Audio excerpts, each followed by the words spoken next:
It's widely known that the Romans used primitive recreational drugs, some surprisingly similar to ours. But hypothetically, what if a Roman time traveled and tested the substances of today? Vapes, high-strength THC. And yes, what would happen if you gave one of these Romans a bit of DMT? Would they drop dead? Or would it feel strangely familiar to the potions and powders of their own time? Together, let's find out. 2,000 years ago, before they could judge us, the Roman Empire was already high. Wine, opium, hemp, wormwood, and hallucinogenic herbs filled their homes and temples.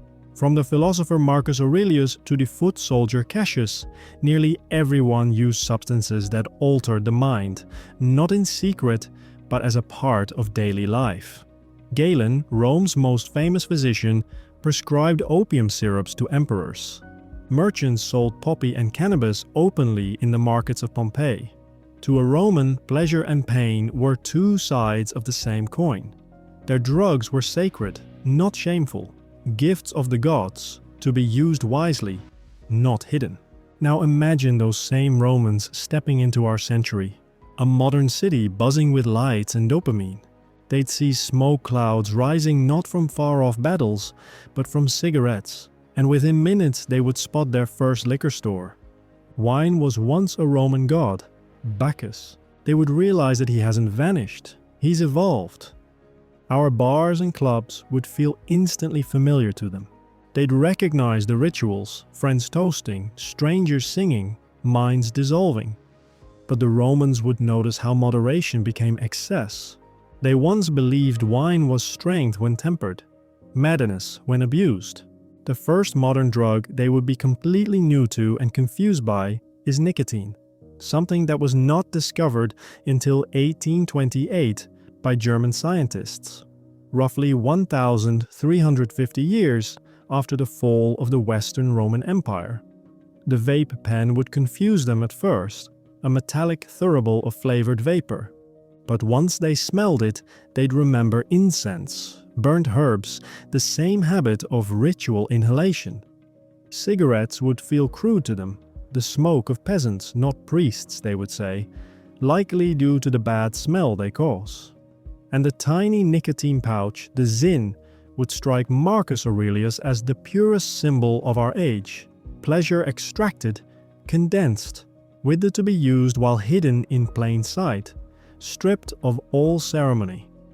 They would say, "You have caged the god of smoke, and now he serves you." However, once they realizes that many professionals use nicotine products to increase focus and attention, and not purely for the buzz, they may change their minds. Today, they'd say, the empire still worships Bacchus, only without prayer. Next, they stumble across a cannabis dispensary, something slightly more familiar. In Rome, hemp was burned for calm and pain relief. Resin was mixed into oils and honey. Modern dispensaries would fascinate them. Glass jars, glowing screens, strains measured by percentage. Cassius, the old legionary, would cough on his first inhale and laugh, stronger than Scythian smoke. Lucilla, accustomed to diluted tinctures, would find it powerful, even divine. They'd see the same spirit of escape, but refined, industrialized, commercialized. To the Romans, the pursuit of strength and intellect was sacred. Athletes drank bull's blood for vitality, soldiers rubbed oils mixed with herbs to quicken the heart. When they learn about modern performance enhancers, they would not be scandalized, only impressed. Anabolic steroids, peptides, nootropics, ADHD medication, vitamins, they would see them all as the logical evolution of Roman ambition. Marcus would call them tools of willpower. Lucilla might see danger in the artificial perfection of the body. But Cassius, the legionary, would have swallowed them gladly before battle. Even our caffeine tablets and energy drinks would remind them of spiced wine used to sharpen the senses before war. The Romans valued discipline, but they admired victory even more. They'd understand our addiction to optimization and warn that every shortcut comes with a debt to nature. In their time, a wound or infection was often a death sentence. Doctors like Galen relied on herbs, wine, and prayer. Our pharmacies would look to them like temples of resurrection. Antibiotics, local anesthesia, vaccines, cancer therapies, miracles beyond any Roman's comprehension.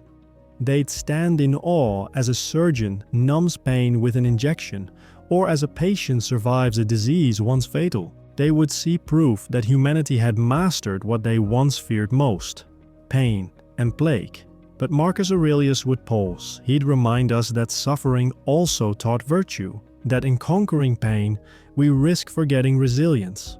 To him, our victory over illness would look divine, yet dangerously comfortable. And then, they would see our darker side, one so dark, powerful, and enhanced that would truly disturb them. Cocaine, crack, MDMA, LSD, fentanyl, these would terrify and fascinate them in equal measure. They knew of opium's danger. They'd watch slaves slip away in its sleep after too many poppy seeds. But the precision of modern chemistry would feel monstrous. Ecstasy in crystal form, euphoria multiplied 1,000 times. The Romans would see our party culture and recognize the same frenzy as the rites of Bacchus. Light, dance, madness, but without myth to contain it. They would call it divine power, unchained. Fentanyl in particular would remind them of the opium poisonings of Nero's court, only now democratized, available to all. Eventually, Marcus peer pressures Cassius to smoke some DMT, the drug that collapses time, that launches the mind into visions of gods and geometry. To the Romans, that experience would not be foreign. They would think of the Eleusinian mysteries, secret rites where initiates drank sacred mixtures and claimed to see eternity. They'd believe DMT was another key to that same door, proof that mortals can still glimpse the divine. But they would warn, no mortal can look upon the gods for long without losing himself. When the visions fade, the Romans would look at our world and smile sadly. They would see that humanity has not changed, only perfected its methods. The poppy fields have become laboratories. The festivals of Bacchus have become raves. The healer's herbs are now pills stamped with serial numbers. They would envy our mastery of chemistry and pity our lack of ritual. Because for them, intoxication was sacred. For us, it is routine. Cassius might say, "You have conquered disease, sleeplessness, and sorrow," yet remain slaves to the same desires we once served. In the end, they would not condemn us, they would understand us. For across 2,000 years, one truth endures. The Empire of Rome may have fallen, but the Empire of Intoxication never did.